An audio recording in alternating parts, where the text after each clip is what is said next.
Medan had had a reputation because of his European good looks for being able to influence women, according to the Mossad report on the affair. A meeting was set in July 1964 in Dublin, Ireland. Medan introduced himself as an Israeli Defense Ministry employee on leave and looking for an opportunity in international tourism. He might be interested in taking part in Bahamas development project that the Countess was involved in, he said. The Countess liked Medan and their relationship warmed up. When their business talk was over, she invited him to a party at her farm. This was the start of a series of meetings, including some wild visits nightclubbing all over Europe. According to a Mossad rumor that had circulated for many years and was gently hinted at in the reports but not explicitly stated, Medan sacrificed himself for his country and took advantage of the German couple's open marriage by wooing the Countess and eventually taking her to bed. Medan commented on this by saying, "There are things that gentlemen do not speak about," and described their encounter with a smile as good and even gratifying. In Madrid, on the night of September 7th, Medan told her that a friend of his from the Israeli Defense Ministry wanted to meet her husband about a very important matter. The friend was already in Europe and waiting for a reply. Convincing von Finkelstein to cooperate was not difficult. Only 4 years before, Israel had found, grabbed, tried, and executed Adolf Eichmann. There were powerful forces in the Jewish world, including Nazi hunter Simon Wiesenthal, engaged in worldwide campaigns to find and prosecute Nazis like Skorzeny. Medan, therefore, was able to offer the Countess, and by extension her husband, that life without fear.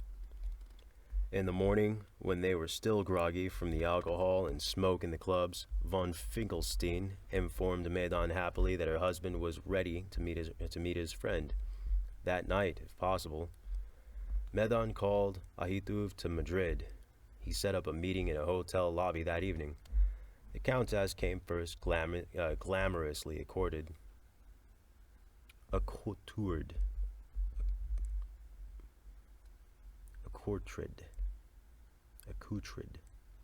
I've never experienced that word before. 15 minutes later, the colonel appeared. Medan introduced them to Ahituv. Then he took von Finkelstein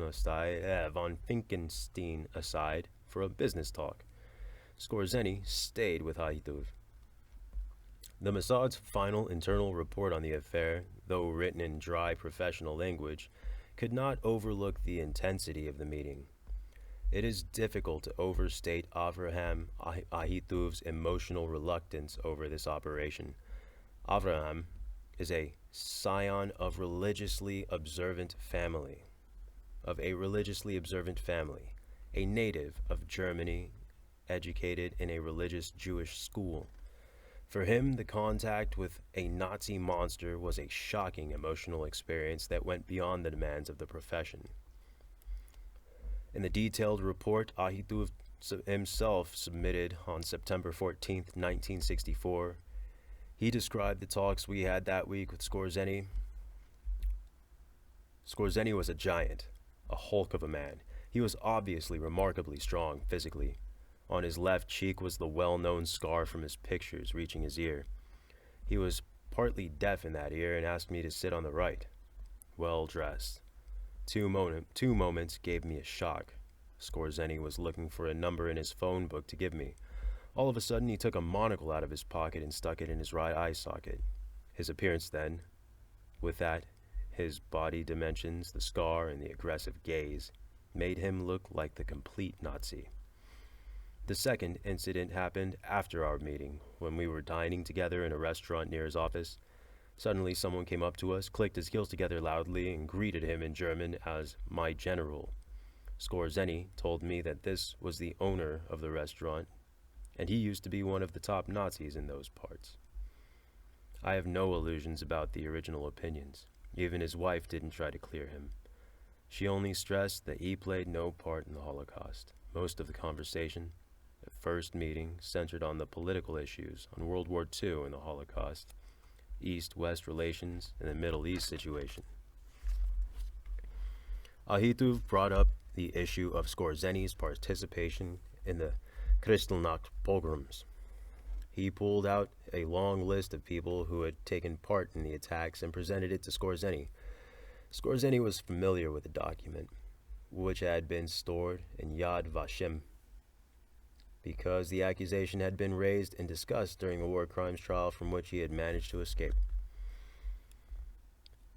He pointed to an X inked next to his name. "That's proof that I did not participate," he said.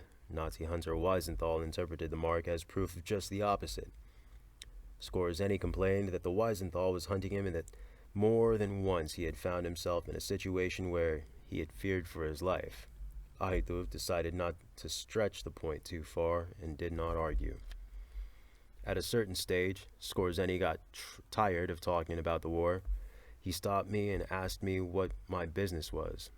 It was clear that there was no point in playing hide and seek. I told him I was in the Israeli intelligence service. The Israeli Secret Intelligence Service. Skorzeny said that he wasn't surprised when we had gotten to him. At different times, he had been linked to different countries, and with some of them, he still maintained excellent relations. He was definitely prepared for an exchange of views with us as well. An exchange of views was Skorzeny's delicate way of saying that he had agreed to full and comprehensive cooperation with Israel. Skorzeny demanded a price for his help. He wanted a valid Austrian passport issued in his real name, a writ of lifetime immunity from prosecution signed by Prime Minister Eshkol, and his immediate removal from Wiesenthal's list of wanted Nazis, as well as some money. Skorzeny's conditions sparked a sharp argument in the Mossad. Ahituv and Eaton saw in them an operational constraint and a requirement for the success of the operation. Other senior officials argued that they were an attempt by a Nazi criminal to cleanse his name, and they demanded a new look at Skorzeny's past. This new investigation revealed further details about the role he played on Kristallnacht as the leader of one of the mobs that burned synagogues in Vienna, and that, until recently, he was an active supporter of neo-Nazi organizations. Meyer Amit, practical and unemotional as always, thought that Eaton and Ahituv were right, but he needed the moral support of the Prime Minister. Levi Eshkol listened to Amit and consulted some of the high-ranking Mossad members who were Holocaust survivors, unlike Amit, Eaton, and Ahituv, who were not, hearing their vehement objections. Nevertheless, he finally approved giving Skorzeny money, a passport, and immunity. The Prime Minister also approved the request concerning Wiesenthal, but that wasn't his decision to make, nor the Mossad's. Wiesenthal was an opinionated and obstinate man, and although he had close links with the State of Israel, and even more with the Mossad, which financed some of his operations, he wasn't an Israeli citizen, and he worked out of Vienna, outside Israel's jurisdiction. In October 1964, Rafi Meidan met with Wiesenthal to discuss, without elaborating the details of the operation, why Skorzeny had to be removed from Wiesenthal's blacklist of Nazi criminals to be hunted down and prosecuted. To my astonishment, Meidan recalled, Wiesenthal said, "Herr Meidan, there is not a chance. This is a Nazi and a war criminal, and we will never strike him from our list." No matter what I said or how I tried, he simply refused categorically. When told he would remain in Wiesenthal's list, Skorzeny was disappointed but agreed to the deal anyhow. Thus did the unbelievable come to pass. The Fuhrer's favorite, wanted all over the world as a Nazi war criminal who had apparently burned synagogues and taken part in SS operations, became a key agent in the most important operation waged by Israeli intelligence at the time. Skorzeny's first step was to send word to his friends among the scientists in Egypt that he was reviving the... I really suck at this. Scorzeni's first step was to send word to his friends among the scientists in Egypt that he was reviving a network of SS and Wehrmacht veterans to build a new Germany, in quotes, or in other words, to establish a Fourth Reich. To prepare the ground, he would tell them his organization would have to gather information in secret. The German scientists working for Nasser would thus be required, under their Wehrmacht oath, to provide Skorzeni's Phantom organization with the details of their missile research so it could be used by the new German military force in the making. It's a pretty good move. At the same time, Skorzeny and Haituv, that might be the way to pronounce it, also masterminded a plan to get information out of the formidable security officer Herman Valentin, who knew everything about the Egyptian missile project. Unlike with the recruitment of the sophisticated and experienced Skorzeny, who was aware he was dealing with a Mossad man, and whom Aituv never tried to mislead, the two decided to use some subterfuge on Valentin. Skorzeny played his part perfectly. He summoned Herman Valentin to Madrid under the pretense that he was hosting a special gathering for his subordinates from the Glorious War.